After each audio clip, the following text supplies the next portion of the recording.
Hey, Waffle Gang, I do hope you're well. My name is Mark, and today we're checking out some more Reddit stories. So if you do love a Reddit story, why not consider hitting that like, subscribe, maybe that notification bell too, and let's crack on with today's first story.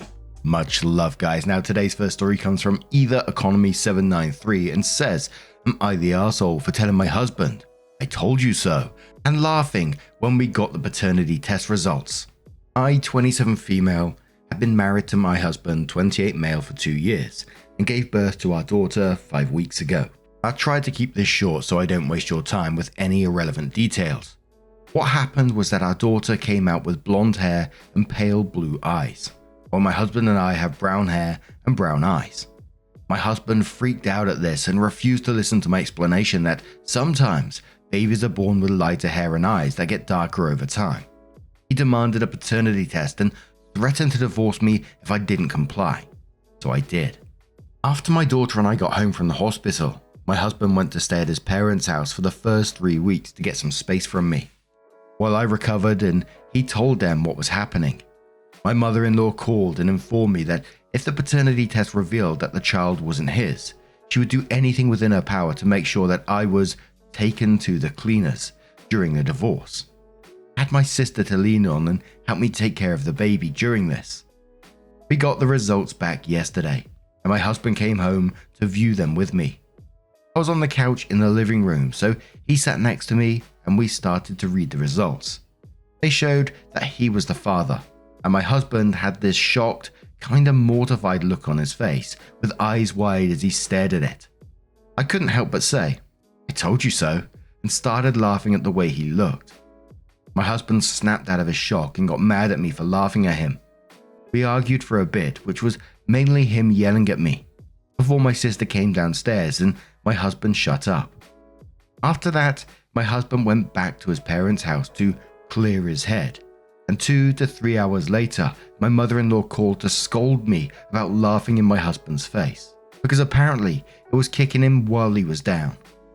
She's also left a couple of nasty texts essentially saying the same thing this morning. I don't think I'm an arsehole, but I would like an outsider perspective on this." Opie adds an edit that says, "Since someone asked in the comments, but I can't find it anymore, I have zero history of cheating." So dude clearly doesn't understand genetics and just had this massive meltdown and ran off to his parents' house, got his mum to start calling you saying that they're going to take you to the cleaners. That would have been it in itself, but yeah, for them to come round to check out the results, I would have pissed myself laughing at the same time. And wasn't apologetic in any way, not that's going to fix things, but didn't apologise after the results came in. He ran off again to clear his head, and mummy calls up to tell you off about laughing because you was kicking him while he was down because of his own thought process. So yeah, the husband's a piece of work, but I'm also side-eyeing the rest of the family that they didn't take your side in this as well and question the behavior of him. They automatically took his side and started scolding you, harassing you about it. But pneumatically says, "My husband and I both have dark brown hair and dark eyes. Our child equals blonde and blue eyes. Has Opie's husband never heard of recessive genes?" Crystal Queen says, "Not the arsehole, fuck that guy. Not only doesn't he have a basic grasp of genetics, he threw a tantrum and left you immediately after having the baby to struggle alone for almost a month. He's lucky all you did was laugh in his face." Little Piggy says, "Also in my opinion, he's projecting his own infidelity. Sorry you're going through that, OP." And there were some other people suggesting this as well, and we have seen that kind of behavior in the past, so it wouldn't be that surprising. Alice Mum says, "So are we laughing while serving him divorce papers? What's the move, girl?" Buffalo says, "I'm a married man and I want to divorce this guy." Character Figure says, "This is insane. He abandoned you postpartum and forced you to take care of a newborn baby by yourself while healing. My husband and I have a baby that looks nothing like either of us. She came out with strawberry blonde hair and blue eyes, while we both have brown hair and brown eyes. We both just said, 'Wow, genetics are crazy,' and moved on. I'm sorry for what you're going through while being freshly postpartum with a newborn." And one more comment who says, "For real, I'd group message dear mother-in-law and husband and say that your son abandoned me for 3 weeks postpartum, leaving me alone to care for, edit, our newborn while still healing, because apparently none of you ever learned how biology works. And now that it's been proven how very wrong you both were, both in your assumptions and treatment of me, you have the audacity to get upset with me for laughing. That's the real joke. The appropriate response at the bare, and I mean bare minimum would be a groveling apology, and instead you are doubling down. Enjoy not being involved in my daughter's life. Keep your son. We will see who's going to the cleaners now. So around 2 months later, OP comes in with an update and says, I start this post off by saying thank you for all the advice and support I was given. You all given me the firm kick in the ass to divorce my ex. Also sorry for leaving you in the lurch for the past 2 months. Alright, here's the update. After making my post, I decided to search for divorce lawyers in my area with my sister.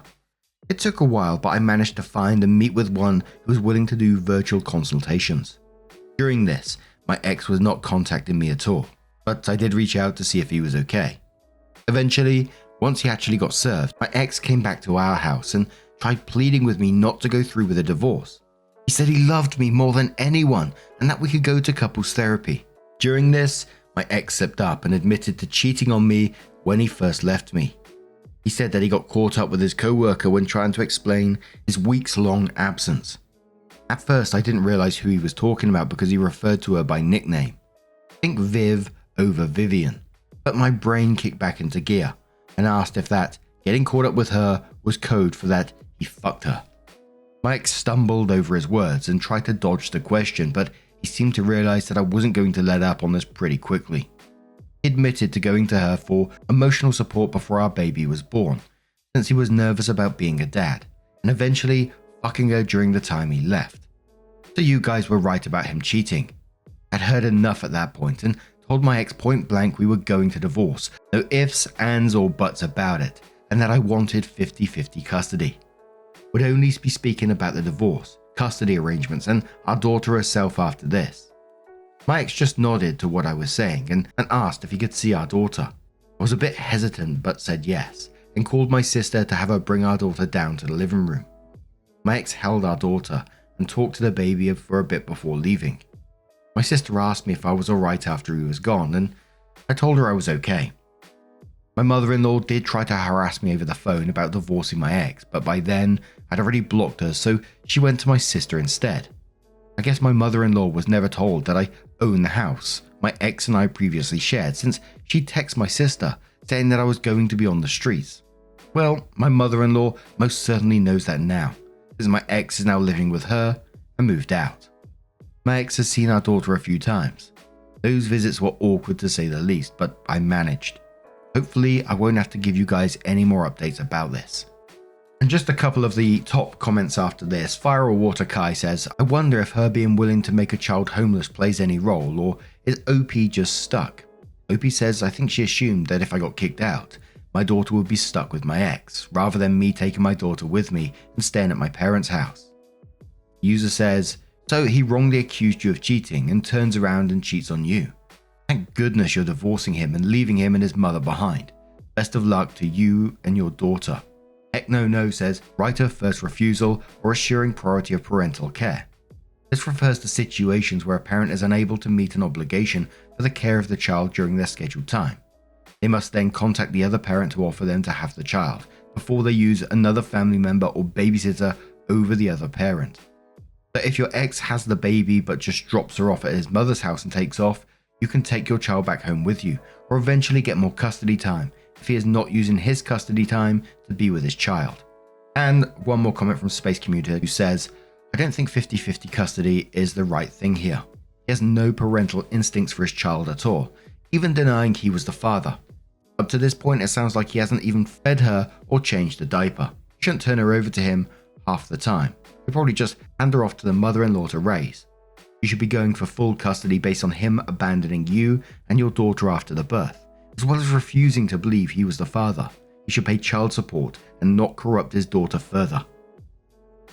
But now I'm going to turn this one to you guys. What do you guys make of this situation? Let me know your thoughts down in the comments below, and let's move on to another story. And our next story does have an update as well from fake name from the Am I the Arsehole subreddit, and says, would I be the arsehole if I rescinded my offer to pay for a friend's birthday dinner after they picked somewhere I can't eat? My friend Luke is turning 40, and I offered to pay for him and a group of our friends to have dinner anywhere Luke wanted. Luke knows I've been vegan since my 20s, and it's never been an issue before. When I asked where he made reservations, he said a local barbecue place that is famous here for having a menu that mocks people who don't eat meat. Like literally has a section that says, vegetarian options, don't let the door hit you on the way out. I asked what he expected me to eat, and he got huffy and said, well, it's his birthday, so it shouldn't matter. I should eat before getting there and just order drinks while everyone else eats dinner and still enjoy everyone's company, etc. This sounds miserable to me. I had zero expectations of Luke picking somewhere vegan friendly. Hell, I expected him to pick a steakhouse and would have been fine with a salad and some sides. I didn't expect him to choose somewhere that prides themselves on meat being in every single dish on the menu. I want to tell him never mind and buy him a traditional birthday gift instead, but feel like a massive arsehole for taking back my offer. I don't know what to do, to be honest. Edited to add, this is a group of 9, so I'm also feeling miffed about spending $300+ on a meal I can't eat. Second edit, the exact text I sent. Hey, I want to take you and the friend fam out to dinner for your birthday. Make a reservation somewhere and let me know. Now, I'm trying to find some excuse that he didn't know or something, because this is meant to be your friend, and this guy is just taking the piss. You were massively generous to offer to take a group of 9 people out, pay for their meals. If I was that person who had that offer, I'm not sure I'd be able to accept it anyway, but I'd also be saying, I know OP offered me, but let's work together to find a place that we both enjoy, seeing as, you're paying for all of it. But instead he has this attitude where he gets huffy and says, it's my birthday, so it shouldn't matter. Just eat before you get there and order drinks. Which it would have been one thing if, somehow, some way, he forgot and he went, oh my god, yeah, I'm so sorry, let's find somewhere that can accommodate you at the same time. Not just, no, go eat before you come and get drinks. After you said that you're going to pay for it. What a bizarre attitude. And seriously got me side-eyeing. Is that really a friend? But Head of Harlot says, not the arsehole. I get that you offered and said he could pick anywhere he wanted. This is extremely generous of you. So generous, in fact, that you should have at least been considered when picking the venue. Even on people's birthdays, my friend group makes sure to pick restaurants that cater to everyone's dietary restrictions and allergies. That's what you do when you care about your friends. The choice he made feels very intentional on his part, and not in a good way. Honestly, it seems he thought it would be funny to humiliate you. He's using the fact that it's his birthday to get away with it. Luke doesn't sound like a great friend. How you handle this is up to you. I personally would tell him that choosing the one restaurant that intentionally excludes people like you is very telling, and you would not be participating. Penny Rain says, make a joke out of it by saying something like, come on man, you know I'm vegan. Quit fucking with me and pick a place where I can eat as well, or you're on your own. Which Intro replies saying, I agree with this, light-hearted way of letting them know that you can't believe you'd pick a place where you can't eat, then have you pick up the bill. He should either have chosen a different place or politely declined your offer since the venue was already decided. Old Smokey says, clear not the arsehole. A lot of people saying that gifts don't have strings attached. To which I would say, they sure can. You made that up. Plenty of gifts have implicit or explicit conditions. Further, you didn't offer to just give them a few $100 for dinner. You offered to buy dinner for a group, of which you are a member. If you can't participate in the dinner, then it isn't a dinner for the group and does not meet the qualifications of your offer. So 3 days later, OP comes in with an update and says, hey folks, this may not be the dramatic update you all wanted, but here we go. First, to clear some things up. Many of their comments assumed I was a man and Luke was trying to emasculate me somehow. I'm a 41-year-old woman, and our friend group that was invited are 4 women and 6 men. 4 of those people are spouses, and the other 6 of us have known each other since college after living in the same academic focus house senior year. An off-campus housing option where people who share a concentration can apply for and live in standalone houses off campus that are university owned. That's a story for another time. Just trying to give context. After deciding to just cancel and take a break from my friendship with Luke, I got a text from our friend Susan letting me know that Luke had told everyone where we were gonna eat. Without prompting, got several texts back along the lines of, hilarious, but where are we really eating? Without any drama, I guess Luke realized he had made a mistake, and I got a text later in the day from him saying he was sorry and had decided on a different spot. Luke has always been a bit oblivious and bad with social cues, and I'm bad at confrontation, which was a bad mix. Dinner was last night and it went great. Everyone was making fun of Luke for the initial choice, but he took it in his stride and we all had a great time catching up and being away from our respective kids for a night. Sorry for the boring update. Now, if I'm going to be completely honest, and it may be a bad take, but I'm willing to accept it, I'm not sure how I feel about that update. Luke, in the first part of the story, Luke told OP, just have some food before you come out, and you can just sit and have drinks and basically watch us eat our food. So whatever happened in this update, it just feels like Luke was trying to save face. He was going to be doing this barbecue restaurant. It was just that several people in this friend group bit back, and he thought to himself, oh shit, I best change it really quick here. So like I said, I'm not sure how I feel about that one. Let me know how you guys, some people in the update were saying, this is a good update. Let us know your thoughts down in the comments below. And, let's have one more cheeky story. And this story comes from the Am I the Arsehole subreddit. It doesn't have an update as yet. It's from Glazer54, who says, am I the arsehole for telling a doctor to shut up on a turbulent flight? I-30 male was on a flight from Atlanta to LAX last night. Packed flight, everyone just trying to get some sleep. About 2 hours in, the lights come on and an announcement crackles through the intercom. Turbulence ahead, fasten seatbelts, pretty standard stuff. Then all hell breaks loose. This woman, maybe late 40s, impeccably dressed, starts freaking out, screaming about air pockets, demanding to speak to the pilot, the whole 9 yards. Flight attendant, super patient lady bless her, tries to calm her down. Explains it's standard procedure. Turbulence is normal. Nope, not having it. This lady, who we'll name Jane, throws a fit. Not the screeching nails on a chalkboard kind, but a cold, steely fury. She accuses the flight attendant of lying, of putting everyone in danger, and demands to be deplaned immediately. Flight attendant says that it's not possible mid-flight. And Jane launches into this whole spiel about how she's a doctor, pulls out an ID to prove it, and if something happens, it's on the airline. Now, the rest of the plane is awake. People are grumbling, some looking scared. A baby starts crying. Flight attendant is trying to reason with Jane, but it's like talking to a brick wall. Finally, I just lose it. I yell out, probably a little too loudly. Look, lady, we all get turbulence. It's not a 5-star resort, but it's safe. Sit down and shut up before you get yourself arrested. And everyone stares at me.